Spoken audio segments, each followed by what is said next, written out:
तुमच्या पण डोक्यामध्ये कोंडा झाला असेल तर हा उपाय तुम्ही ट्राय करून बघा. मी पण ट्राय केलेला आहे. त्याआधी मी सकाळी इकडे शेंगदाणे भाजायला घेतले होते, कारण मला शेंगाचं कूट पण बनवायचं होतं आणि शेंगदाण्याचे लाडू पण बनवायचे होते.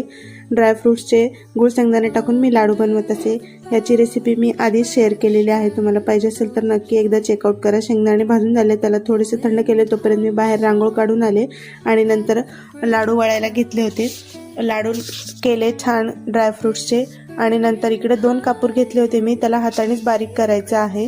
तुम्हाला जेवढे हवे असतील तुमच्या केसांच्या डेन्सिटीनुसार तुम्ही ते घेऊ शकता. आणि त्यामध्ये मी पॅराशूट तेल ॲड केलेलं होतं. जेवढं तुमच्या केसांना लागेल तेवढंच थोडंसं गॅसवरती गरम करायचं आहे, म्हणजे कोमट करून घ्यायचं आहे.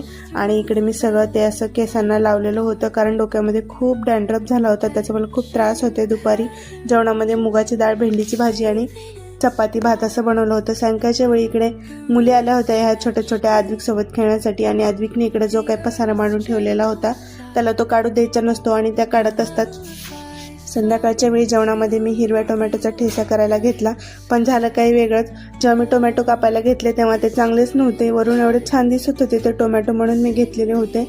आणि नंतर ते असे काहीसे खराब निघत होते, म्हणून मी काय केलं, त्यामध्ये 2-3 वांगी ॲड केली, छोटी छोटी जी घरात अवेलेबल होती ती, आणि त्याच्यामध्ये वांग्याचं भरीत बनवलं. अशा प्रकारचं वांग्याचं भरीत आमच्याकडे तरी बनवलं जातं. तुमच्याकडे बनवतात की नाही मला नक्की सांगा.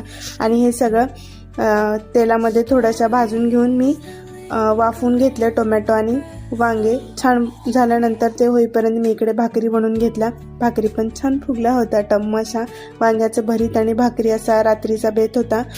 छान भरीत वाटून झाल्यानंतर त्याला मी थोडासा तडका दिला आणि ज्या तव्यावरती भाकरी केला त्याच तव्यावरती थोडंसं बेसन केलं होतं आणि जेवण केलं मस्त. बिग बॉस बघता बघता, आमचं हे रोजचं ठरलेलंच असतं बिग बॉस रोज जेवण करताना बघायचं. छान वाटतं बघून. आणि नंतर आम्ही झोपण्याची तयारी केली. भेटू नेक्स्ट व्हिडिओमध्ये, तोपर्यंत बाय.